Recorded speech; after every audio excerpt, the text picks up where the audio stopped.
everyone, welcome to Chetan Bharat Learning. So like always, we'll start our week with economy-related current affairs. Now our period of reference for these current affairs would be 5th of October to 11th of October. Alright, so let's take a look at the issues, economy-related issues that were important in the past week that we are going to discuss in this particular video. Alright, issues to be covered. First of all, the most important issue that we are going to cover in this video and the most important issue that actually captured all the headlines in all these newspapers was bi-monthly monetary policy by Monetary Policy Committee. As you guys should know that Monetary Policy Committee is mandated with releasing a monetary policy every 2 months. That's why it is called bi-monthly monetary policy. So we'll discuss this bi-monthly monetary policy. What does this report of Monetary Policy Committee says? What is its significance and what will be its consequences? All right. So we'll take a look at that. Then we'll jump to India's economic recovery post COVID-19 lockdown. How is India's economic recovery looking like after this lockdown phase? Plus, what should India do to make a robust recovery after this COVID-19 crisis? Robust economic recovery. We'll discuss all of these issues in the second topic. Then third, there was this article in the Hindu newspaper about resolution of insolvency and bankruptcy. Now, as you guys all know, that Government of India actually suspended initiation of bankruptcy-related proceedings against various corporate borrowers. Why? For a very simple reason that corporate borrowers during this phase of lockdown were facing severe financial crisis. So, government actually suspended these bankruptcy proceedings. But the period of suspension is about to end in some time. And after that period, many people speculate that many bankruptcy-related cases, many corporate borrowers would declare bankruptcy, and IBC, Insolvency and Bankruptcy Code, would will be facing a barrage of cases, bankruptcy-related cases. So, how to solve these bankruptcy-related cases? What needs to be changed in Insolvency and Bankruptcy Code? We'll discuss all of that in the third issue. And in the end, we'll talk about greening MSMEs. Now, as you guys all know, MSMEs are micro, small and medium enterprises. Now, how can we transform these micro, small and medium enterprises into greener micro, small and medium enterprises? Now, what do I mean by greener? That these MSMEs use environmentally sustainable practices so that they do not have a very high carbon footprint, as well as they produce value, economic value. All right. So they should be transformed so that they contribute towards sustainable development. How can we make them more environmentally sustainable? They don't pollute that much. That's what they're talking about. So greening MSMEs we'll discuss in the end. All right. So without further ado, let's take a look at monetary policy by Monetary Policy Committee. Now, this was the major issue in the past week. This was the issue that was doing the rounds of economy-related circles. Now, every 2 months, Monetary Policy Committee comes up with a bi-monthly monetary policy. Now, bi-monthly monetary policy means every 2 months. All right. Now, this is the third bi-monthly monetary policy of this particular year, and Monetary Policy Committee has made certain announcements with respect to policy rates like the repo rate or reverse repo rate or MSF rate. All right. So we'll discuss this policy report by Monetary Policy Committee. But before starting this discussion, you need to know what Monetary Policy Committee is comprised of. You see, Monetary Policy Committee framework started in 2015, through which this committee would be given the responsibility of tweaking India's monetary policy for better inflation targeting. Now, Monetary Policy Committee is given a target of controlling inflation or keeping inflation within this band. 2 to 6%. Now, it's the job of Monetary Policy Committee to keep inflation, CPI related inflation, within this window. All right.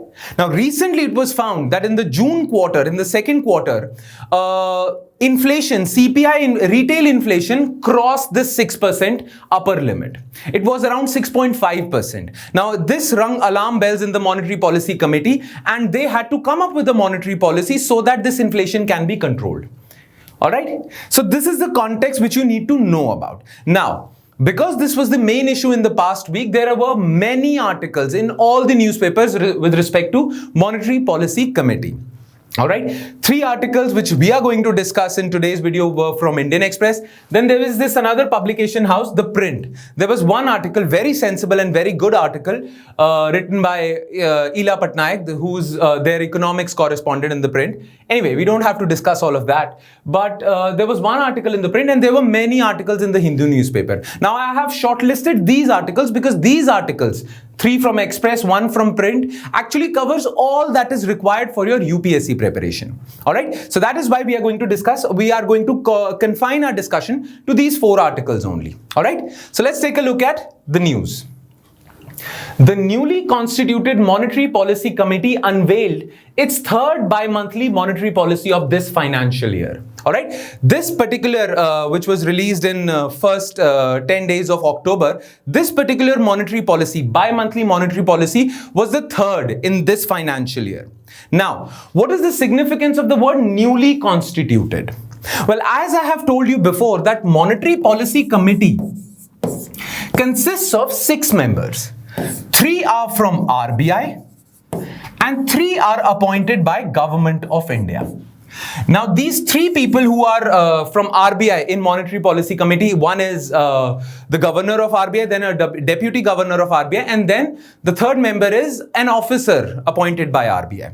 So these are ex officio members. All right. Now, these 3 members from Government of India, these members are appointed by the government, and all these 3 members have a period of, or their period of service, their term is 4 years. So they'll serve in Monetary Policy Committee for 4 years. Now this year in August, their term ended this year in August. So Government of India had to appoint 3 new members, and that is why they're saying newly constituted Monetary Policy Committee. All right. Next, MPC has kept the key policy interest rates unchanged because of the following reasons. Now, the big news was that generally when inflation is high and when inflation crosses this band, 2 to 6%, whenever inflation, retail inflation, CPI related inflation crosses this band, RBI has to, not RBI, Monetary Policy Committee has to tweak policy rates, change policy rates to bring inflation back in this band. Now, recently inflation was more than 6%. So everyone expected that RBI will increase policy rates to bring inflation back in this channel, back in this window. But what RBI did was, RBI kept these policy rates unchanged. Now, the reason that RBI gave, not RBI again, Monetary Policy Committee, the reason that MPC gave for keeping interest rates unchanged were that inflation, this current spike in inflation is transient in nature. It will pass. In the subsequent quarters, inflation would come down. The reason why inflation is so high, because due to the lockdown, supply chains got disrupted and supply was not able to meet demand for products, for goods and services. Now that lockdown phase is over, supply chains are going to repair it themselves and supply would catch up with demand and inflation would start to fall. It would have a sobering effect on inflation. All right. So RBI says that there is no need to panic. Inflation will automatically come back in this band. So we don't have to increase policy rates to keep inflation in check. All right. But more importantly, we have to focus on growth. As you guys again already know that growth has suffered. Our GDP, our real GDP has actually contracted. That means our GDP growth rate was in negative territory. It is projected that in this particular financial year, our real GDP growth rate would be 9.5%. And if India wants to come back to its earlier growth trajectory, or if India wants to come back to positive growth rates, if India's economy wants to recover, then RBI or Monetary Policy Committee has to keep its focus on the economy rather than inflation. You see, RBI has to, or Monetary Policy Committee has to balance these two objectives. They have to keep inflation in check, but they have to keep the growth momentum running. Okay, they have to focus on growth as well. Now, if Monetary Policy Committee targets inflation, it sacrifices growth. If it targets growth, it sacrifices inflation. So RBI or Monetary Policy Committee in this bi-monthly policy actually chose growth over inflation. All right. So that is why they did not increase the interest rates. They kept the interest rates or policy rates unchanged. All right. That's what is written in these 2 points. why RBI kept the key policy rates unchanged. MPC considers the current inflation hump to be transient and wants to address the current urgent need to revive growth. So the priority for MPC is growth rather than inflation, and that is why they have focused, or that is why they have come up with a monetary policy that focuses more on growth. All right. RBI believes that a faster and stronger rebound in economy is eminently feasible. It's feasible, that means it is possible. Only way, now RBI and Monetary Policy Committee believe that this rebound or this economic recovery is feasible or possible. All you have to do is keep your focus on economic growth. If you lose sight of economic growth, if you lose focus on economic growth, then this recovery won't happen. This is only feasible if you keep your focus on the growth trajectory. All right. So that is why RBI decided not to increase policy rates, because increase in policy rates would decrease liquidity in the market. And at this very moment, there is a liquidity crisis. Growth is not building up. There is no growth. So to boost growth, RBI or Monetary Policy Committee has to increase liquidity in the market. Now, increasing policy rates would have the opposite effect. That's why they have kept the interest rates unchanged. All right. Therefore, RBI has decided to keep its monetary policy stance as accommodative. Accommodative means expansionary monetary policy. They want to increase money supply. That's what accommodative monetary policy stance means. For those of you who have attended GS economy lectures, our GS economy lectures would know this term. Accommodative monetary policy means that you want to increase money supply. It's expansionary, lose money policy. Clear? So RBI or MPC have kept their stance accommodative. That means they would focus more on increasing liquidity, which would subsequently increase growth.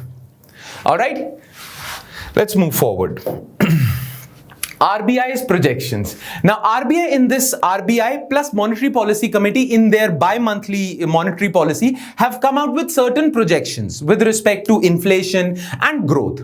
They have predicted what growth would be like in the subsequent quarters and what inflation would be like in the subsequent quarters. So let's take a look at their projections. RBI or MPC projects a negative real GDP growth of 9.5%. That is minus 9.5%, which also means that India's real GDP would contract. All right.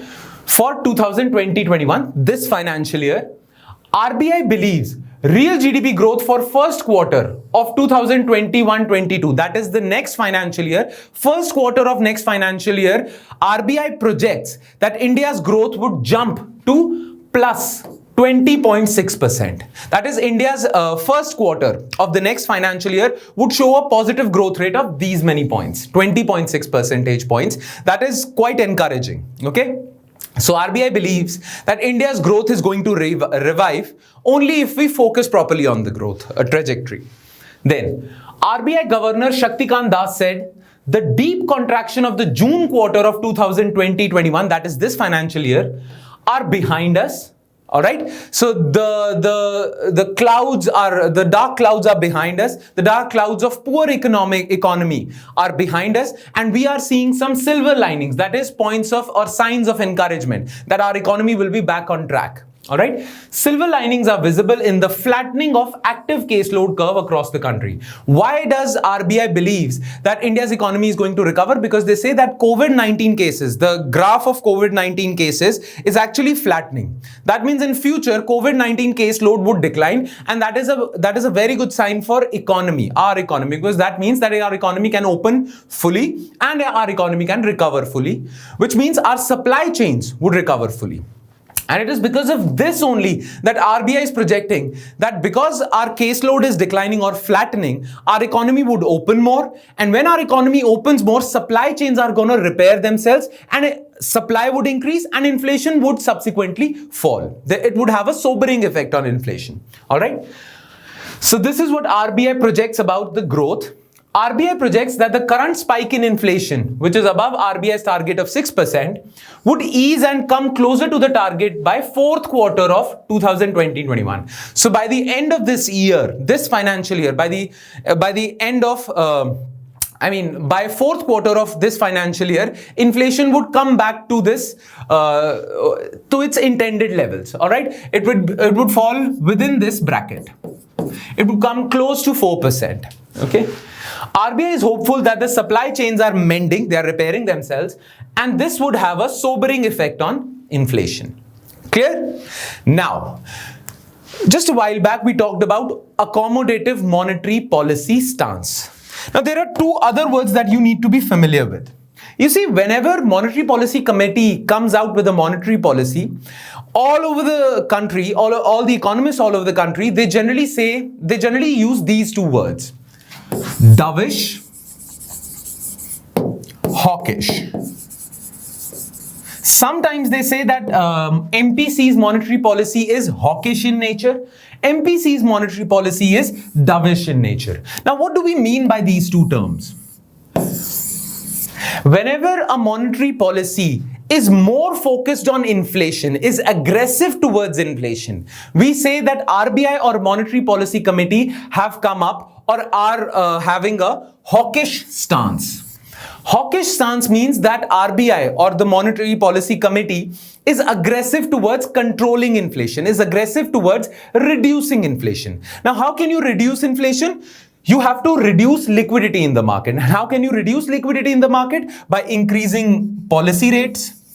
That is the repo and reverse repo rate. By increasing policy rates, you can control inflation. By decreasing liquidity in the market, you can control inflation. So had MPC announced that they are going to increase policy rates, then we would have judged them, or we would have said that their monetary policy stance or their policy is hawkish in nature.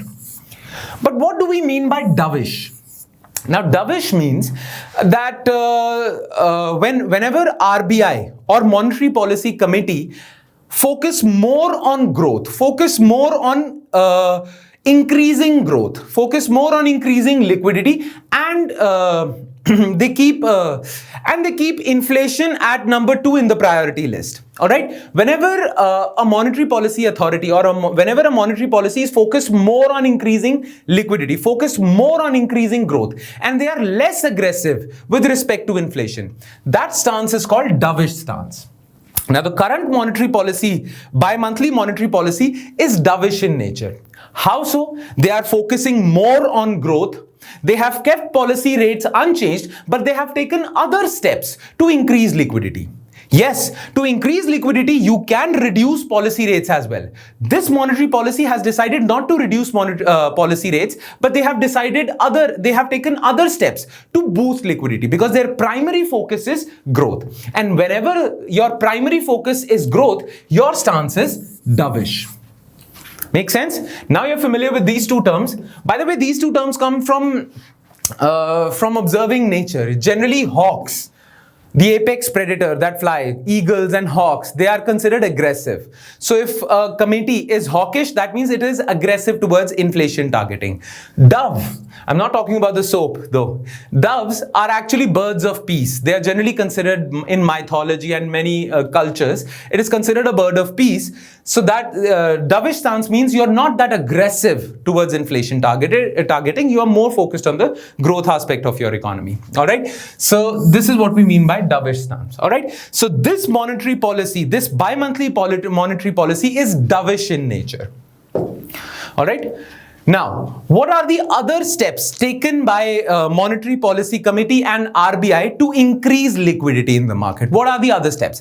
They could have increased liquidity in the market by decreasing policy rates, but they did not decrease policy rates as well. They did not increase them, but they did not reduce them either. But their focus was still on increasing liquidity. For that, they had to take other steps to increase liquidity. Make sense? Now, what other steps have they taken? Increase in the size of open market operations to buy government bonds, right? They have increased their open market operations. Now, you guys must know this, that RBI can increase liquidity by buying government bonds. RBI can decrease liquidity by selling government bonds. Because if RBI buys government bonds, it is buying government bonds and injecting money into the economy.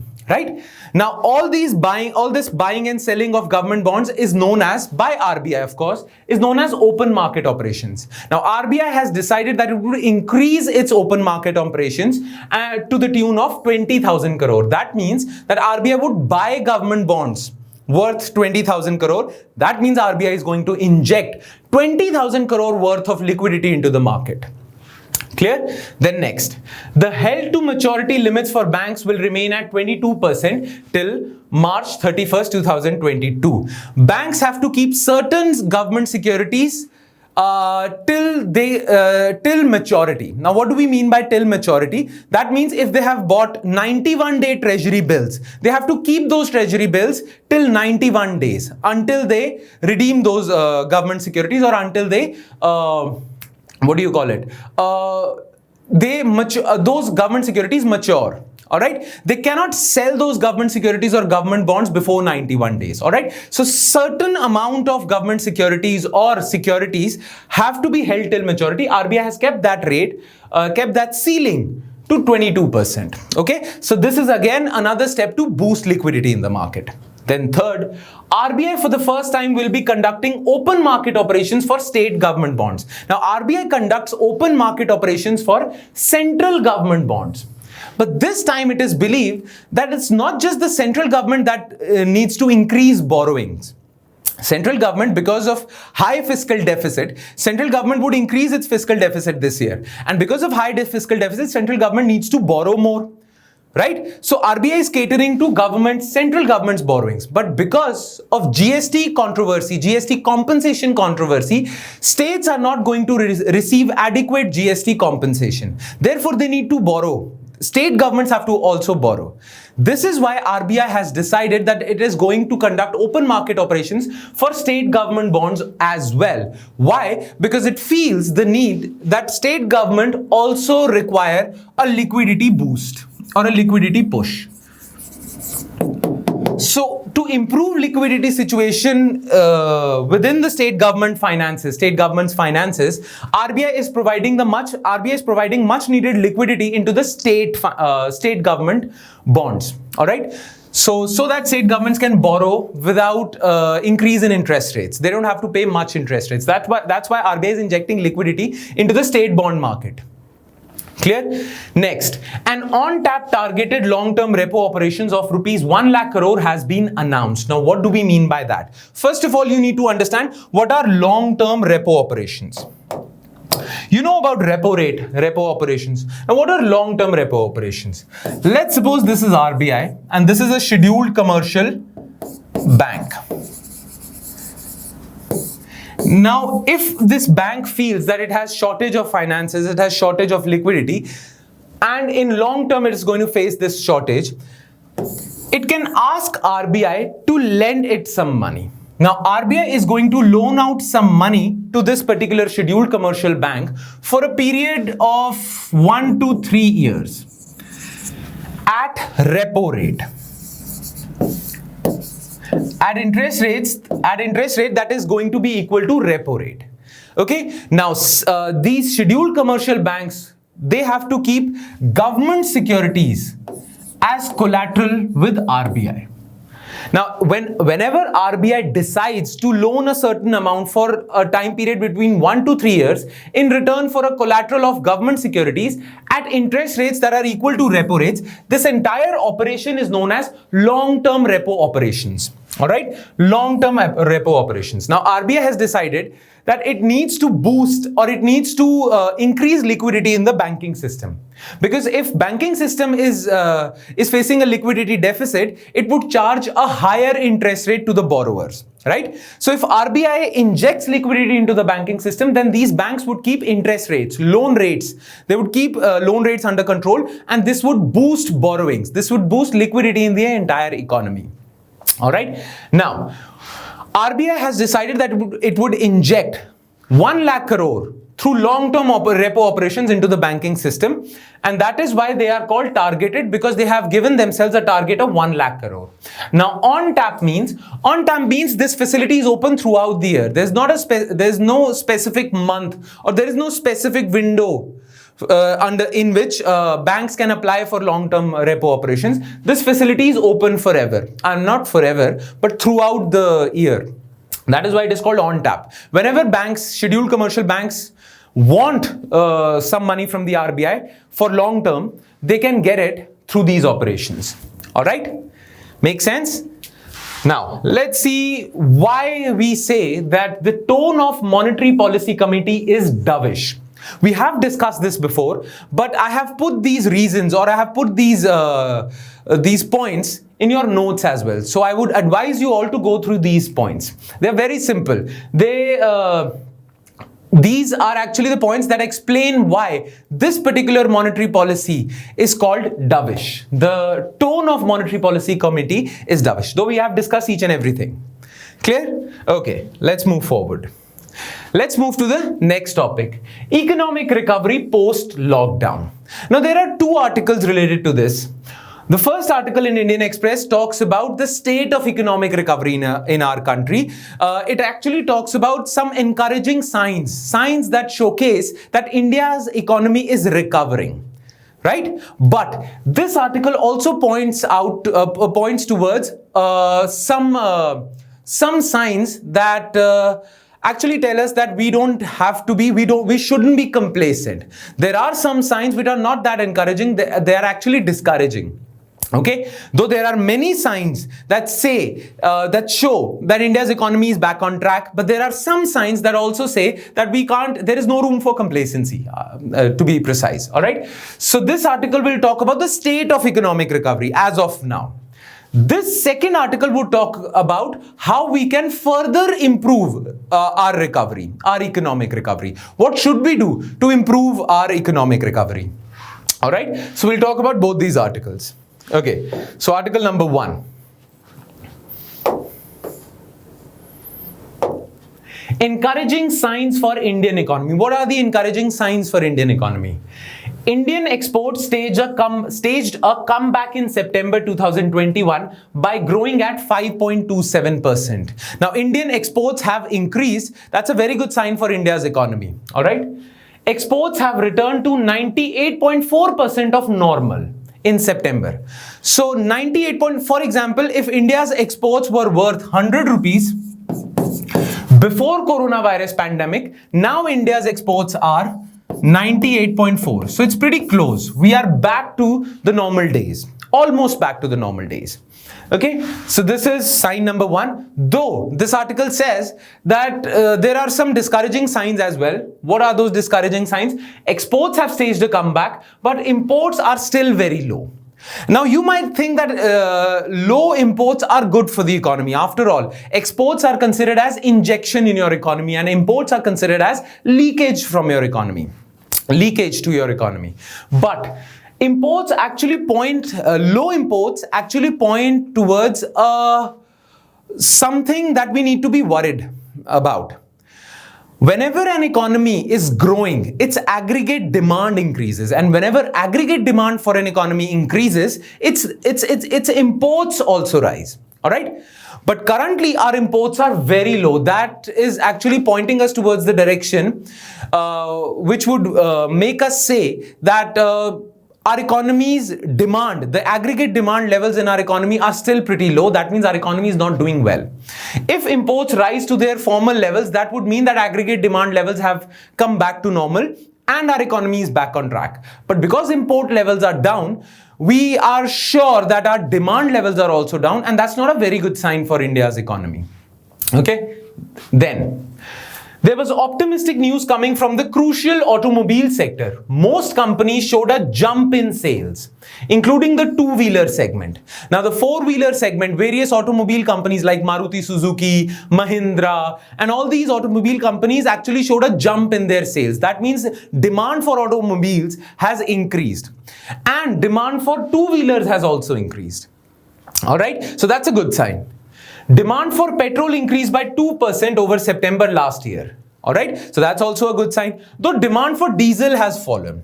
Now, this actually points towards a structural shift in your mode of transport. People are actually preferring personal transport over community transport. Now, personal transport, they want to travel in their own cars, on their own bikes, right? And they don't prefer trains, buses and all that, because trains, buses and airplanes run on diesel fuel. All right, though planes run on aviation turbine fuel, but that is derived from diesel only. Anyway, trains and buses run on diesel, whereas generally two-wheelers and cars run on petrol. So there is an increase in consumption of petrol, but there is a decrease in the consumption of diesel. That points towards the structural shift in the mode of transportation in India. People are preferring personal transport vehicles over community transport. All right, then next, and this is the most important. Nikkei Manufacturing Purchasing Managers Index jumped to 56.8 in September from 52 in August. Now, what does this point towards? You see, to measure India's economy, there are various macroeconomic aggregates. We measure the performance of our economy through GDP. We measure the performance of our industrial sector through Index of Industrial Production.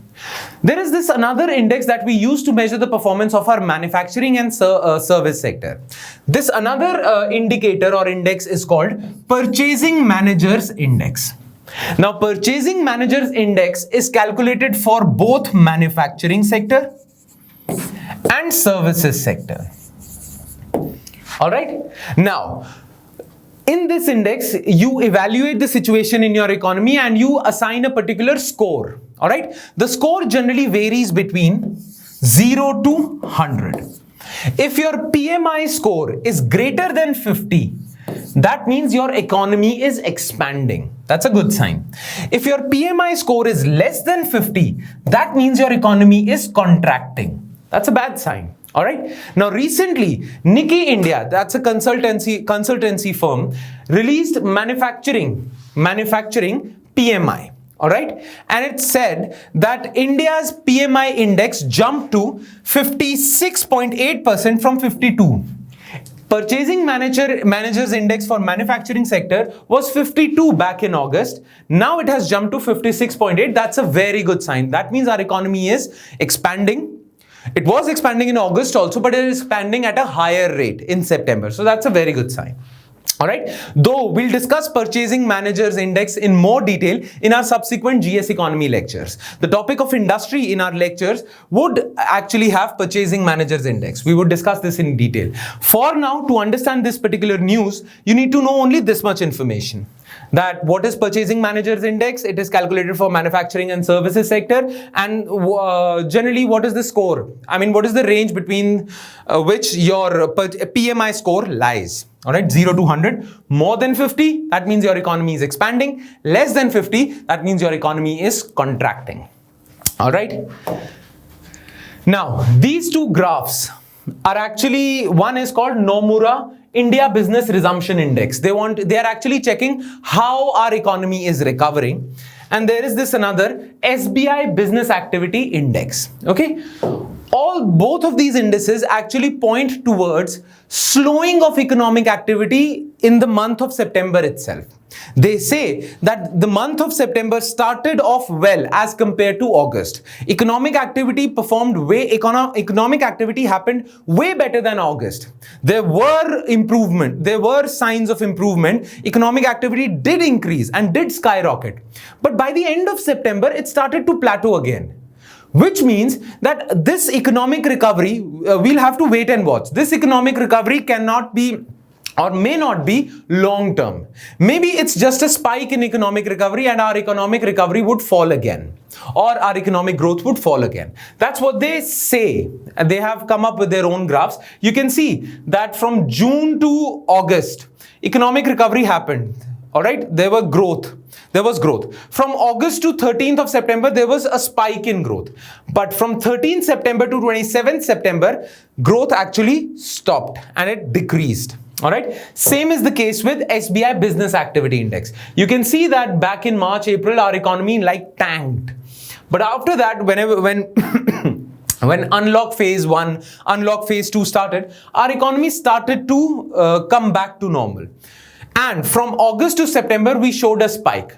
But by the end of September, this economic recovery graph has flattened. That means that this was just a short phase. So what this article is saying that we need to is that we need to wait and watch. We need to see whether this economic recovery is sustainable for long term, or this is just a short phase of economic recovery. All right. Now, let's jump to what should we do to improve the economic situation in our country. Now, the second article in Indian Express actually talks about increasing investment, especially private investment in infrastructure sector.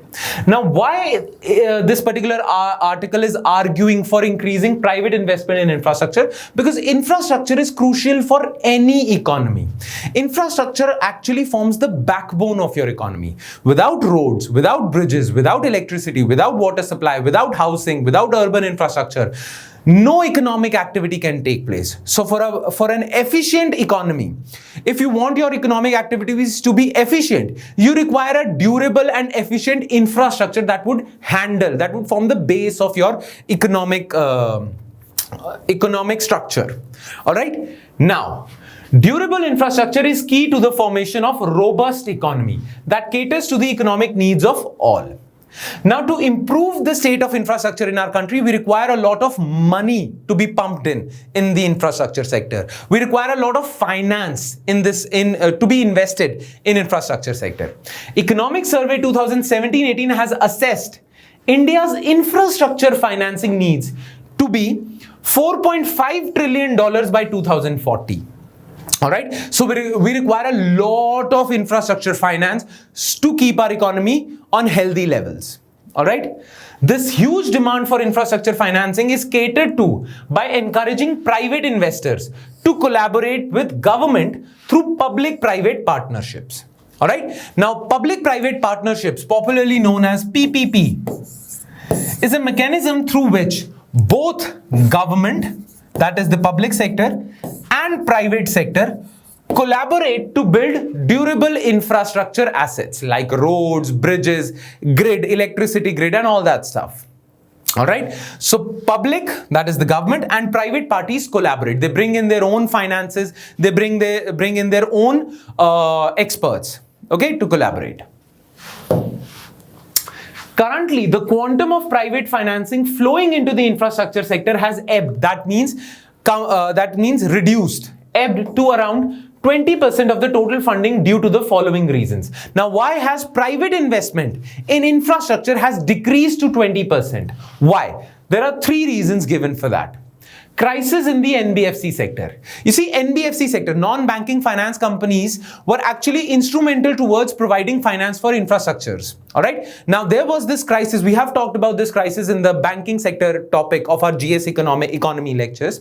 We have talked about this. That the NBFC crisis started way back in 2018. So since 2018, NBFC sector hasn't recovered fully, and now there is this COVID-19 lockdown, which has further worsened the situation. So, crisis in the NBFC sector has created paucity of finance for private investors to invest. All right. Financial challenges faced by infrastructure companies, obviously because of this lockdown, many companies, many corporate borrowers are actually facing financial stress, and infrastructure companies are no different. They are also facing financial stress, and that is why they have reduced their investments into the infrastructure sector. All right. Next. Inadequately developed Indian market for infrastructure financing. Financial markets for infrastructure sector is inadequately developed in India. We don't have a proper infrastructure bond market. So because of that, there is this problem. Reviving private investment flows into infrastructure creation to more sustainable levels of around 40% will be key to attaining the target of 4.5 trillion by 2040. All right. Now, how can we do that? How will we manage to do that? The challenge of ramping up private investments in infrastructure will need action on two fronts. It will require action on two fronts actually. Number one, you need to revive and refresh and create better institutions for finance.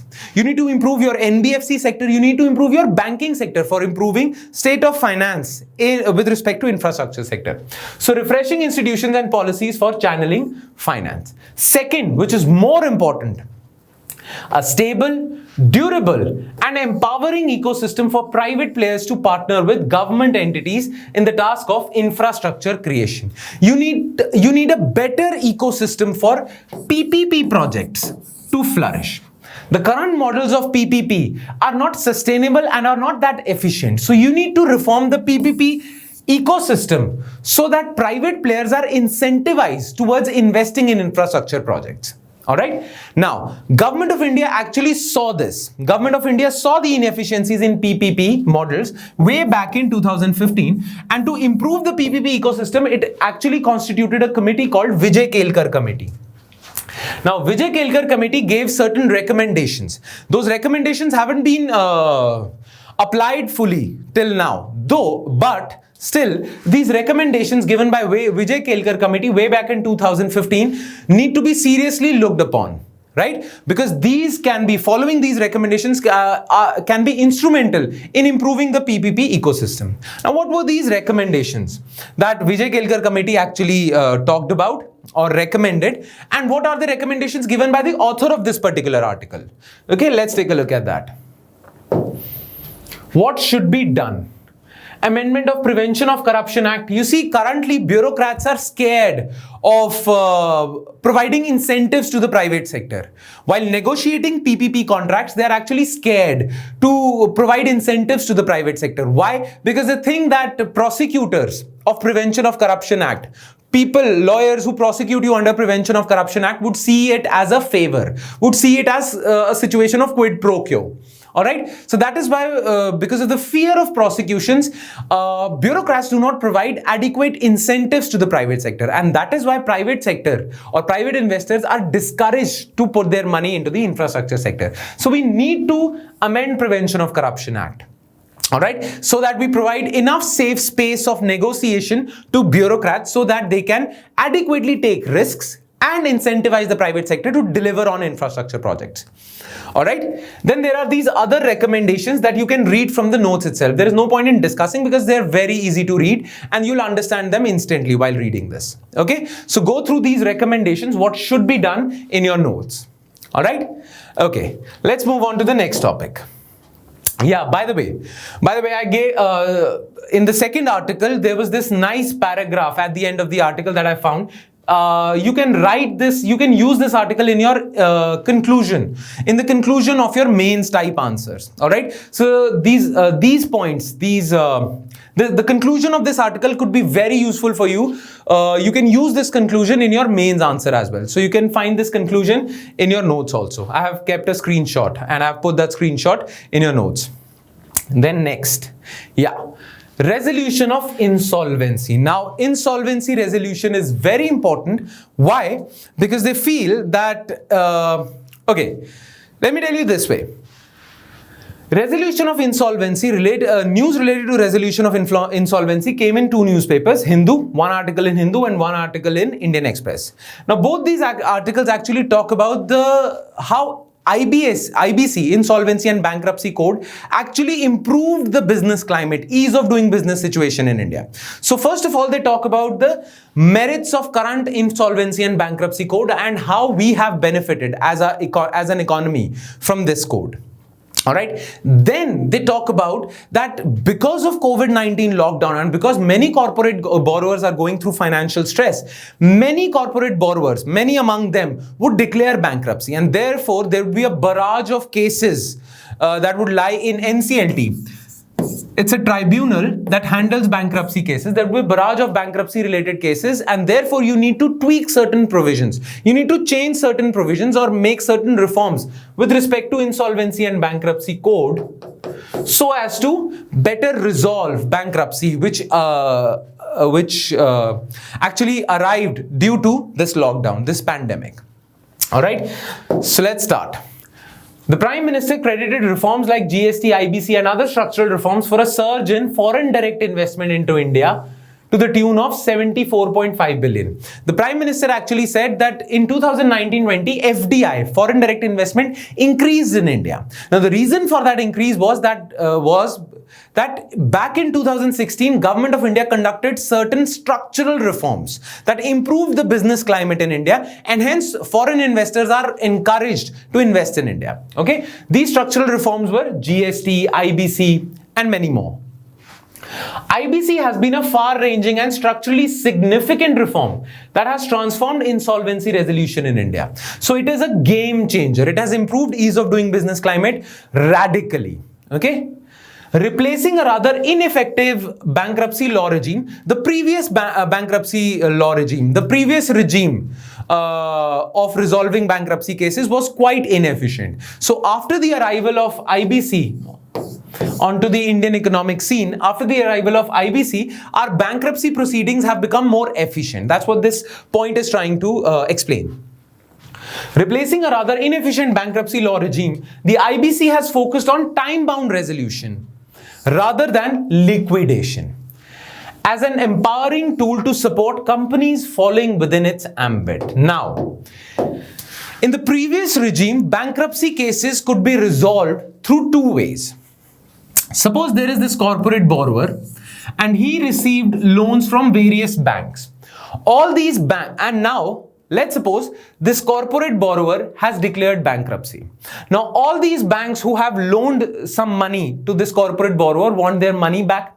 So all these banks would create a committee of creditors and would initiate bankruptcy proceedings against corporate borrower A.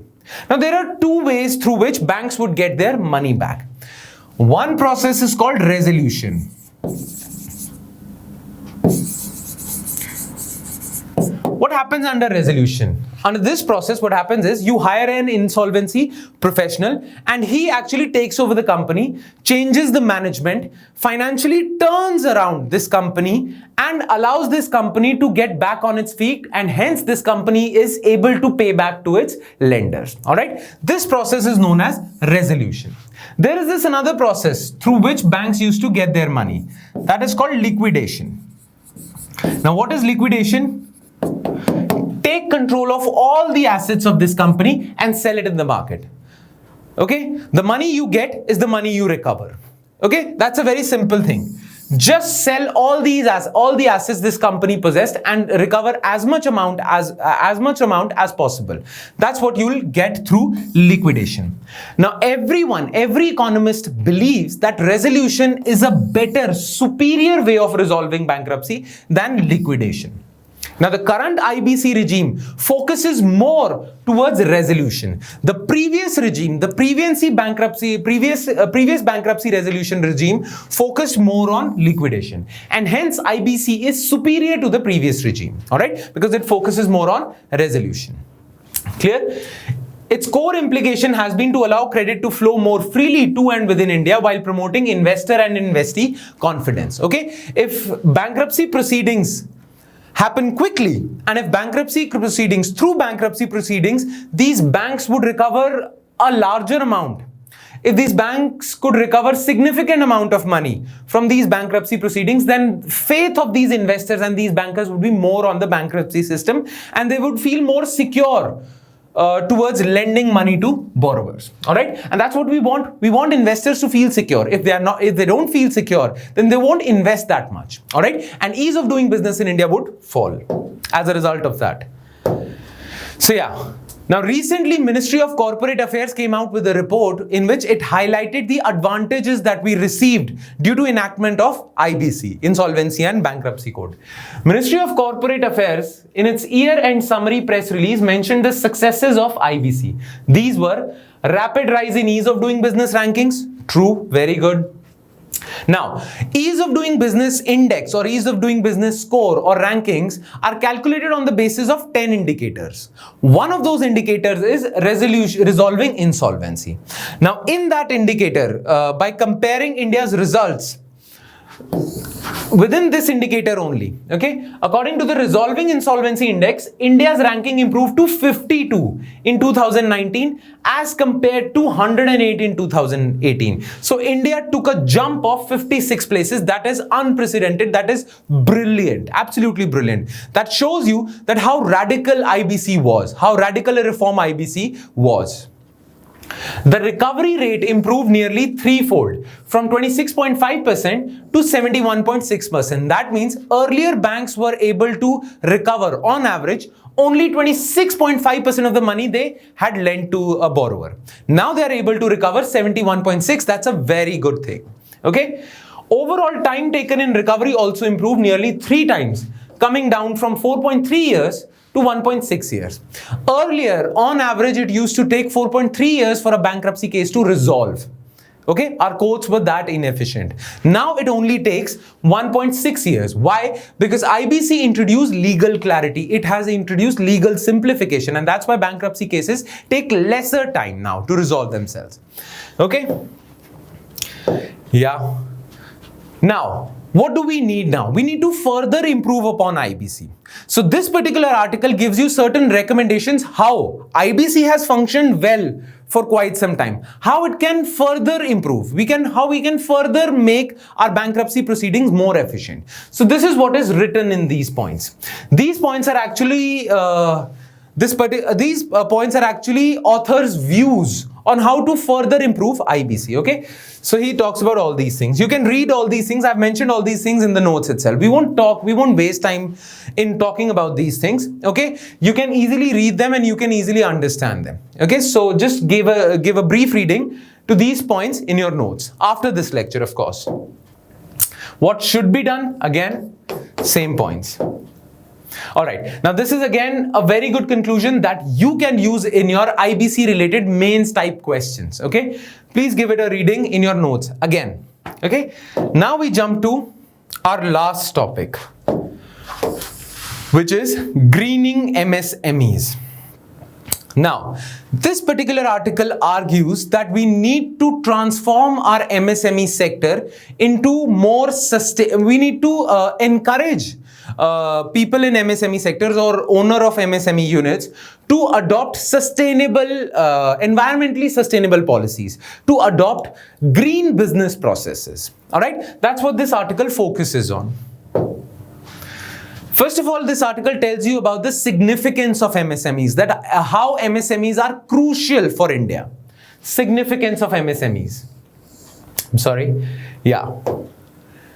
It is the backbone of our country's economy. Yes. Why is it called the backbone of our country's economy? Because this sector contributes nearly 30% to India's GDP. 30% of India's GDP comes from this sector. All right. Next, 6 crore MSMEs in our country provide employment to nearly 11 crore people. So it is very important for creating jobs in our country and very important for inclusive growth also. These small businesses employ people from lower middle class or lower middle class, yes, mostly. So they provide inclusive impetus to improve inclusive growth as well. In the next 5 years, it is predicted, next 5 to 6 years, MSMEs are envisaged to contribute 50% to India's GDP. They are currently contributing 30%. It is believed that in 5 to 6 years, they will contribute 50% to India's GDP and they'll employ 15 crore people. So that is why MSME sector is significant, and that is why we need to transform it, or we need to incentivize it to adopt greener policies. All right. Despite this, when it comes to meeting climate commitments and transitioning to low carbon, sustainable development, expectations from MSMEs are low. They are not expected to follow environmentally sustainable processes. They are limited to mere compliance with relevant environmental laws rather than encouraging and incentivizing them to transition to greener and environmental friendly processes. All right. Though the Atmanirbhar package did provide some relief to these pandemic-ravaged MSME units, it missed out on the opportunity to provide a green stimulus. Now, what do we mean by green stimulus? It missed out, Atmanirbhar Bharat package actually missed out on providing them an opportunity, providing these MSMEs an opportunity to transform their business processes into something that is more environmentally sustainable. They continue to follow polluting processes. Business processes that cause more pollution. All right. As per an assessment report on financial packages announced by various countries, India's COVID-19 response stimulus is a brown package. Brown package means it focuses less on environment sustainability, okay, with no positive impact on current trajectory of its manufacturing and energy industries.